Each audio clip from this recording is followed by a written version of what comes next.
Esse vídeo de hoje eu pretendia publicar na sexta-feira, mas daí surgiu a história do Monark e acabou atropelando aqui o conteúdo. Então, hoje eu quero falar aqui sobre alguns tópicos com você que são referentes à semana passada, são assuntos que foram se acumulando e agora eu vou falar tudo junto aqui. São vários tópicos relacionados, mas que podem nos ajudar a compreender aí o modo como a informação é manipulada. Eu vou mostrar para você aqui algumas imagens e vou ler também alguns tweets e depois a gente vai analisar toda essa questão aqui sob essa perspectiva da comunicação. Então, para começar, uma cena do começo da semana passada, quando o Bolsonaro foi visitar em Moscou o túmulo do soldado desconhecido, que é uma homenagem aos soldados que morreram durante a invasão nazista na União Soviética e conseguiram rechaçar a invasão. Então vamos ver aqui o Bolsonaro homenageando um soldado comunista.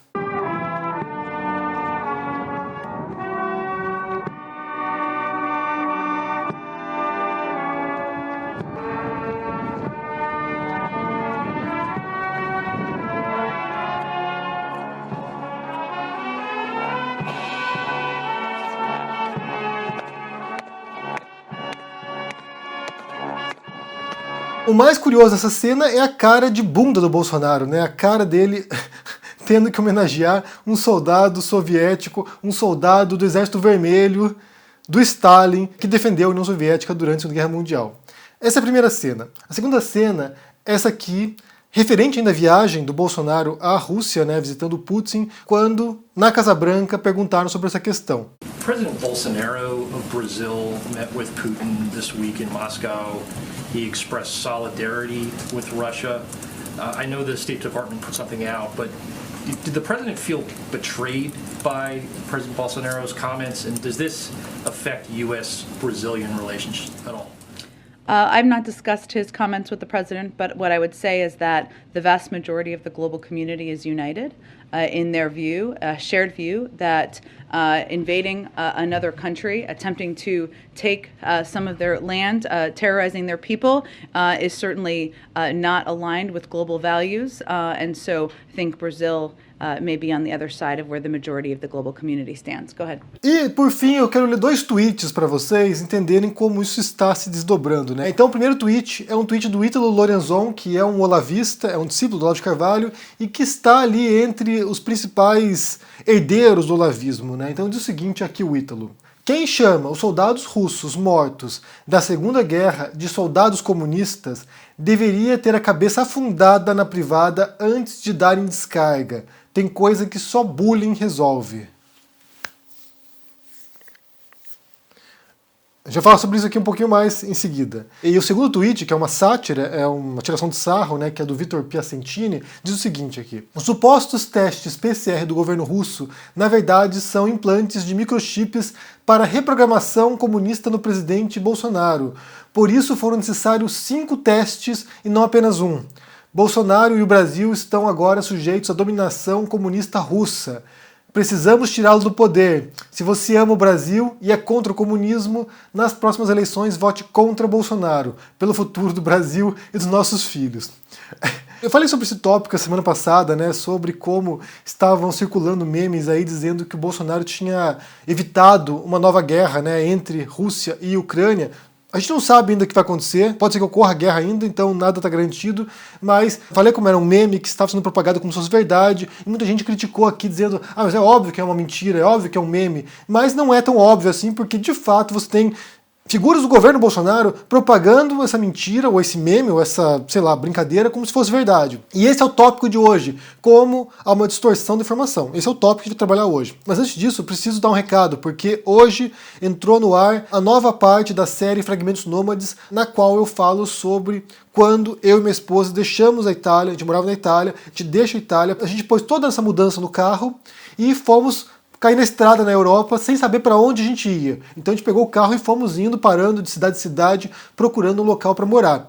Então, confira essa nova parte, se chama Carta a um Jovem Filósofo, e no qual eu reflito um pouquinho sobre essa doideira de cair na estrada sem destino. Então confira, custa bem baratinho, custa R$ 5,99, então vá lá e confira essa nova parte da série Fragmentos Nômades. Então, voltando aqui à história, né, do Bolsonaro comunista, soldado comunista, reprogramação comunista, ou seja, está agora essa histeria na cabeça das pessoas, né? Pra gente falar sobre esse assunto, eu vou ser obrigado aqui a mencionar o George Orwell, que era um escritor britânico e que escreveu duas obras muito importantes no século XX. Uma delas se chama Revolução dos Bichos e a segunda se chama 1984, que inspirou, né, o Big Brother, essa noção de que alguém está vigiando o tempo todo a gente.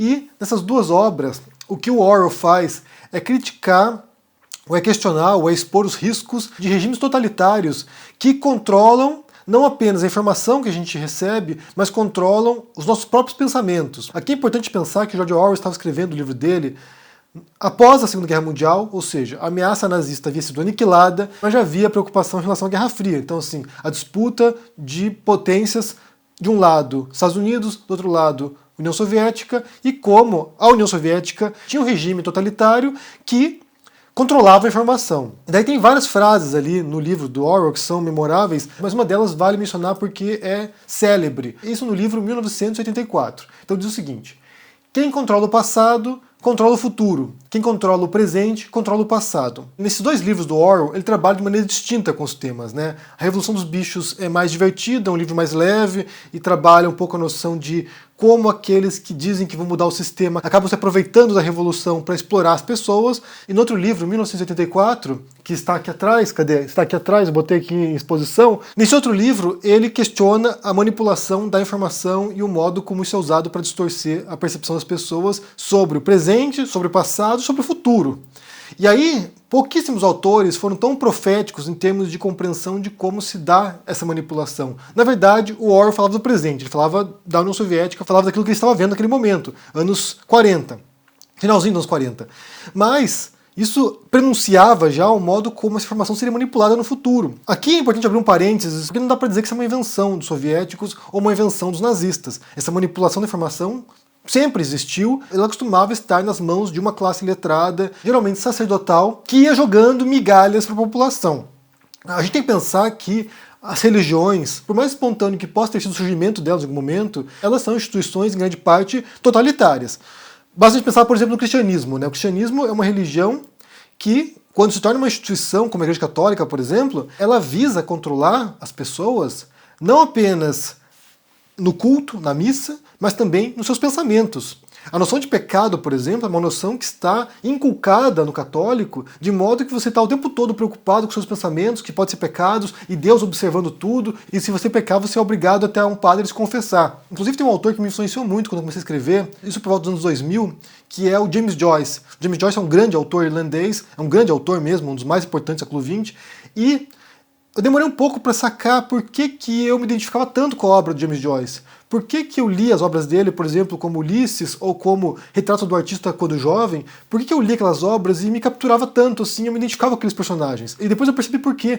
Porque a Irlanda é um país com maioria católica. E no texto do Joyce há essa questão do pecado. Algumas questões são bastante religiosas em termos católicos, né, inclusive de rejeição da religião. E isso me falava muito pessoalmente, eu como alguém que tinha crescido no lar católico. Então a religião, ela é, em grande parte, um sistema totalitário de controle do pensamento das pessoas. Então aqui fecho parênteses para dizer que não é uma exclusividade da política isso. Isso já é feito há muito tempo, né? A manipulação da informação para domínio das pessoas e para moldar as pessoas através do medo. Porque o medo é basicamente um dos sentimentos mais primitivos que a gente possui e que também embota a nossa percepção da realidade, né? Impede com que a gente enxergue as coisas como elas realmente são. Eu falo tudo isso aqui para voltar agora às imagens que eu mostrei no começo aqui do vídeo. Então, vamos analisar uma por uma, né? Primeiro você tem uma imagem do Bolsonaro indo visitar o túmulo do soldado desconhecido, soldado soviético. E isso gerou uma série de acusações de que o Bolsonaro havia se entregado, entre aspas, ao comunismo. E daí você tem essa fala aqui do Ítalo, né? Que é um absurdo chamar os soldados russos, soviéticos, de comunistas. Absurdo não é porque aqui tem uma figura de linguagem chamada de metonímia. O que é isso? Eu vou explicar para vocês e ver como isso se aplica, na verdade, ao caso de soldados soviéticos, soldados russos, comunistas. Metonímia é quando você atribui uma qualidade ou uma característica da parte para o todo. Então, por exemplo, Quando você fala assim, eu gosto de ler Fernando Pessoa, é uma figura de linguagem, é uma metonímia. Você quer se referir, na verdade, que você gosta de ler os livros escritos pelo Fernando Pessoa. Mas você não fala isso, você fala, gosto de ler Fernando Pessoa. Ou, por exemplo, o estádio foi a loucura. Não foi o estádio que foi a loucura, foram os torcedores que estavam no estádio assistindo a partida que foram a loucura, que, sabe, ficaram entusiasmados. Ou, por exemplo, se você fala, soldados nazistas invadiram a Polônia. Tecnicamente não é correto, porque nem todos os soldados eram nazistas. Embora servissem ao Estado nazista, embora representassem o Estado nazista, havia muitos soldados que foram convocados para a guerra. Então, sim, você pode supor que muitos soldados não eram nazistas de fato, não integravam o partido nazista, mas eram soldados que representavam um Estado governado pelo partido nazista. Quando se fala em soldados comunistas, que foi o que Bolsonaro visitou em Moscou, isso quer dizer um soldado soviético que lutou representando os interesses de um Estado governado pelo Partido Comunista. Aqui o que o Ítalo quer fazer é simplesmente descartar essa possibilidade, que é uma coisa que eles fazem muito, na verdade, né, de tentar atribuir rótulos e títulos para os outros sem ser muito apropriado, geralmente, é tentar inverter a situação. Basta de pensar que os próprios olavistas são pessoas que chamam todo mundo de comunista, né? Então, assim, por exemplo, o Obama é comunista, o Macron é comunista, o Lula é comunista, todo mundo que se opõe ao Bolsonaro é comunista. Para os olavistas, os capitalistas são comunistas. Alguém como Bill Gates, por exemplo, é comunista. A gente não chegou nessa situação porque os comunistas são pobres. Os comunistas estão no topo do país.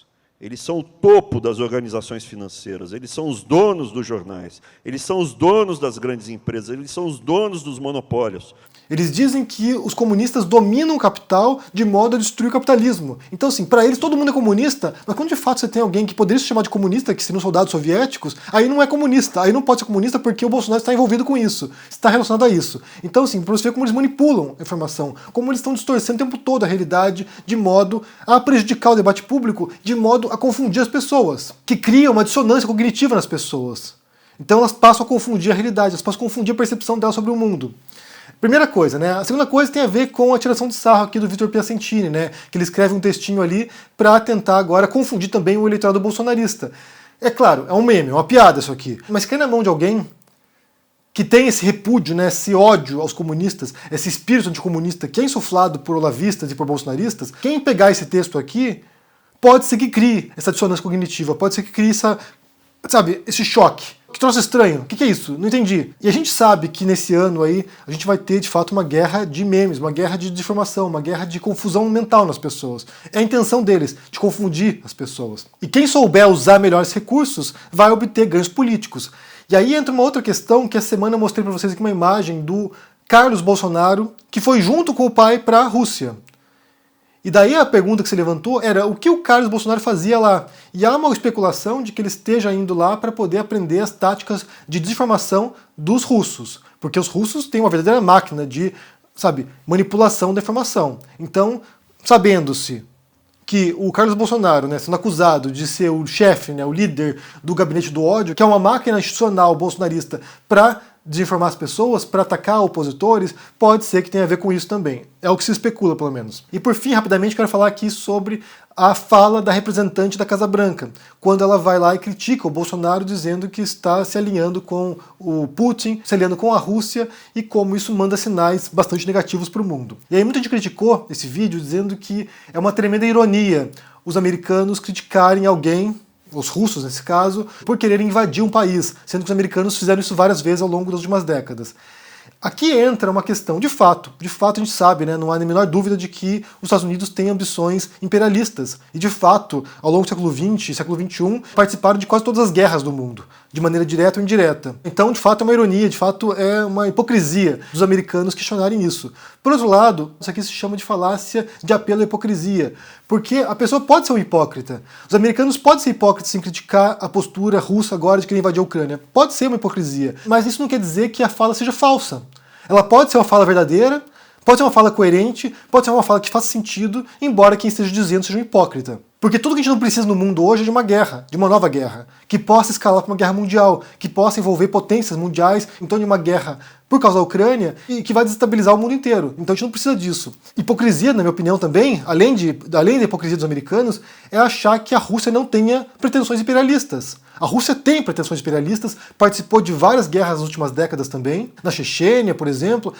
inclusive invadiu parte da Ucrânia já, a Crimeia. Então, assim, é um país com pretensões imperialistas, atualmente e no passado. Basta pensar que foi de fato um império. Na União Soviética, ela foi acusada de imperialismo também, inclusive por maoístas. Então, assim, é um país com histórico imperialista. Não é como o Uruguai, por exemplo, que é um país que não tem pretensões imperialistas. A Rússia tem pretensões imperialistas e quer invadir a Ucrânia. Tem a intenção de fazer isso. Então o fato de alguém ser hipócrita não quer dizer que aquilo que ele disse seja falso. Pode ser verdadeiro. Eu não sei até que ponto que vai acontecer uma guerra mundial, mas há uma possibilidade. É tudo que a gente não precisa nesse momento. Bem, eu quero saber o que vocês pensam sobre essa história toda aí envolvendo Bolsonaro na Rússia, foi para a Hungria depois se encontrar com Orbán também, que é um outro líder manipulador, sobre a manipulação da informação, o modo como ela é usada para confundir as pessoas, para manipular o presente, o passado e o futuro, como diz o Orwell. O que você pensa sobre tudo isso que eu falei aqui, sobre o uso de memes também para desinformar as pessoas? Deixa aqui embaixo no comentário, deixa o joinha, se inscreva aqui no canal, se torne um membro ou um apoiador para dar uma força, confira o texto novo lá na Amazon, Carta a um Jovem Filósofo e se cuide. Um abração e até mais. Tchau!